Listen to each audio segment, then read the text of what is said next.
Bonjour à tous et bienvenue dans ce nouvel épisode de Radar, le podcast qui vous emmène dans l'univers de Safran et qui se penche sur tous les sujets qui font le groupe au quotidien. Et pour ce nouveau numéro, nous allons partir à la découverte des matériaux composites 3D et plus précisément explorer l'histoire de leur création. À la base de cette innovation majeure qui permet de produire des pièces plus légères et plus résistantes, un homme qui n'a jamais laissé tomber son idée envers et contre tout, vous allez le voir. Cet homme, c'est notre invité du jour, Bruno Dambrine. Il est expert honoraire en matériaux composites pour Safran. Alors tendez bien l'oreille, aujourd'hui on va prendre un cours de persévérance.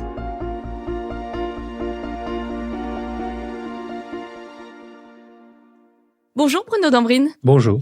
Je le disais en introduction, nous allons avec vous raconter l'histoire des matériaux composites 3D et plus précisément des fibres de carbone tissées 3D.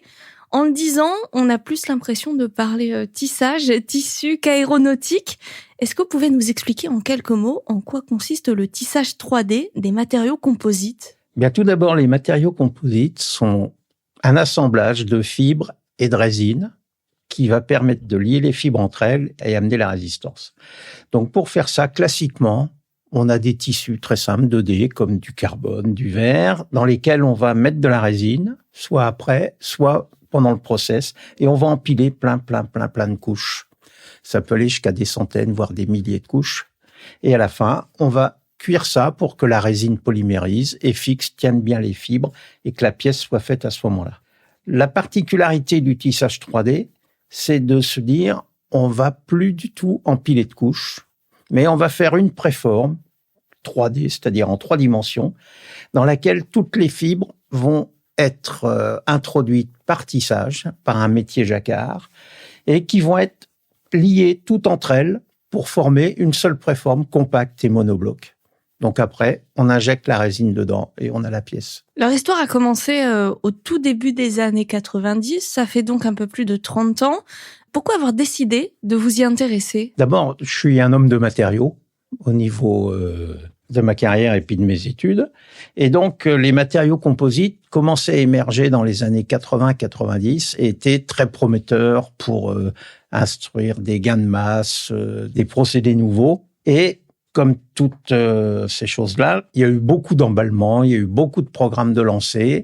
Et en fait, il y a très peu de choses qui ont débouché à ces époques-là. Donc, après ce grand engouement, il y a eu une période plutôt de relaxation. Et puis, à partir des années 90-2000, on a commencé à se dire que si on voulait faire des progrès en masse, en particulier pour tout ce qui vole, il fallait s'y remettre, faire des pièces avec ces matériaux-là, ce qu'on ne savait pas faire encore pour les avions. Donc, moi, personnellement, j'avais construit des kayaks en fibre de verre, donc en composite, quand j'étais étudiant. Donc, naturellement, ça m'a intéressé. Donc, l'idée, c'était d'introduire ça dans les moteurs d'avion. Tout le monde s'y est mis, tous les constructeurs ont dit on va commencer à faire des pièces. Du principe simple, on empile des couches et on fabrique la pièce. On a réussi à en fabriquer quelques-unes, puis il a fallu les tester. C'est là où ça a commencé à se compliquer, c'est que les principales difficultés, en particulier pour les moteurs d'avion, mais aussi pour les avions, c'est les ingestions de corps étrangers, en particulier les oiseaux, et ce qui traîne. Et là, vu la taille du moteur que produisait Safran à l'époque, le CFM, à cette taille-là, les aubes explosaient. Supportaient pas du tout les chocs d'oiseaux. Donc, c'était prometteur, c'était pas lourd, mais ça pouvait pas voler. Ça, c'était quand même un vrai problème. Et pour les auditeurs qui sont intéressés par ces chocs d'oiseaux dans les moteurs, je vous invite à réécouter l'épisode de Radar consacré à l'histoire de notre pilote éjecté, une magnifique histoire à retrouver évidemment sur vos plateformes de podcast. Bruno, vous nous le dites, finalement, tous ces projets semblent malgré tout prometteurs, mais Snecma, qui est aujourd'hui Safran Aircraft Engines, décide d'arrêter les travaux sur les composites en 1996, donc finalement quelques années seulement après le début. Que décidez-vous de faire alors ? Moi, j'étais toujours dans les matériaux, donc je pensais que le tout début des structures entrelacées était vraiment prometteur vis-à-vis de ces chocs à l'oiseau. Le directeur technique à ce moment-là me convoque dans son bureau pour me demander où on en était. Et est-ce que je pensais qu'il y avait un avenir sur ces matériaux-là. Donc là, je lui ai dit que OK, mais vu la décision générale qu'il faille tout arrêter, je lui ai demandé si je continuer quelques activités avec les acteurs universitaires. Ça permettait d'entretenir le niveau de recherche, en fait. Parce que pour mener des actions de ce type-là, il faut avoir un tissu universitaire assez large. Et si on arrête le sujet, il ne reprend pas avant 10 ans. Donc, histoire de maintenir ça, je leur ai fourni quelques restes de matériaux qui suivaient. Je les ai aidés à obtenir des financements extérieurs. Et puis, comme ça, pendant 3-4 ans, on a pu maintenir un bon niveau de recherche tout en respectant les consignes de ne plus travailler sur ces matériaux. Après, l'idée pour faire ça, c'était de s'intéresser au tissage jacquard qui permettait de faire du tissage de fibres entrelacées.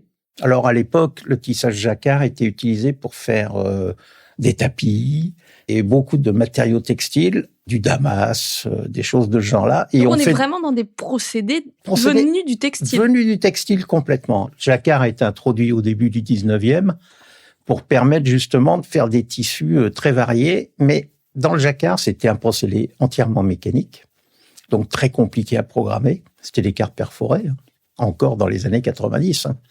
Ça aurait été très long, donc c'était pas envisageable sous cette forme-là. Et c'était fait pour faire des produits fins et très larges. Or, nous, on voulait faire des produits épais et peu larges. Donc après, il a fallu que je trouve un tisseur que j'ai trouvé SEP, qui était une filiale de Snecma à l'époque et de Safran maintenant, et Dominique Coupé, qui est un vrai tisseur qui travaillait sur l'aiguilletage pour les propulseurs, en fait, pour les matériaux carbone.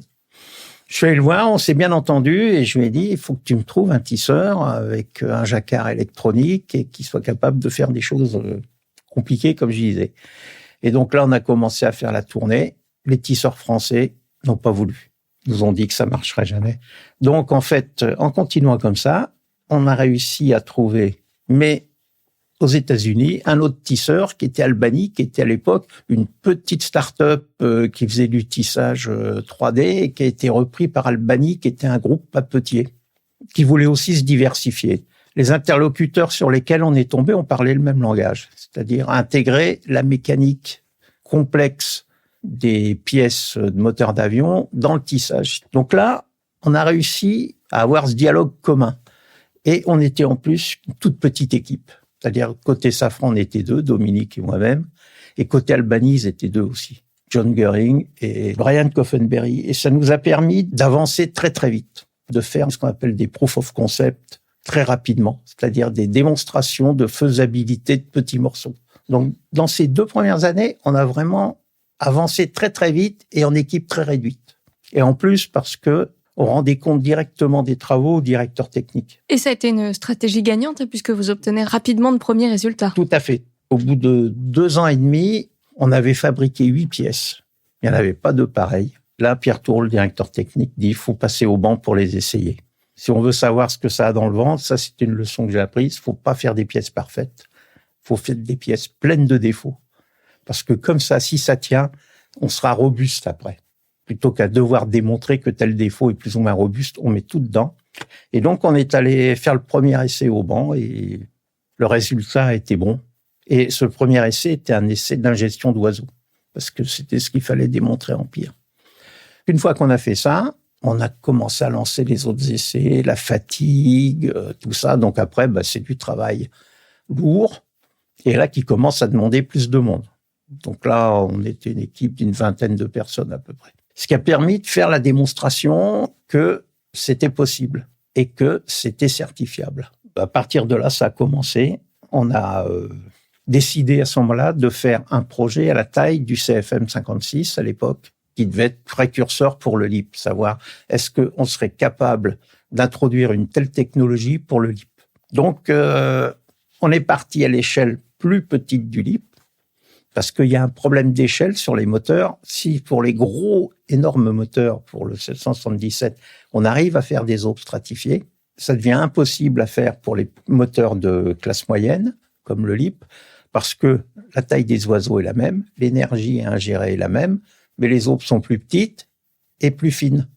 Donc, ce qui marche à peu près sur les gros moteurs, comme le GE90, qui est le seul à en avoir, marche plus du tout à l'échelle du LEAP.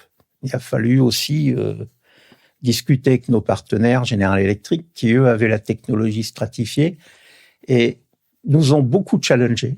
Donc après, on est parti, on a commencé à industrialiser.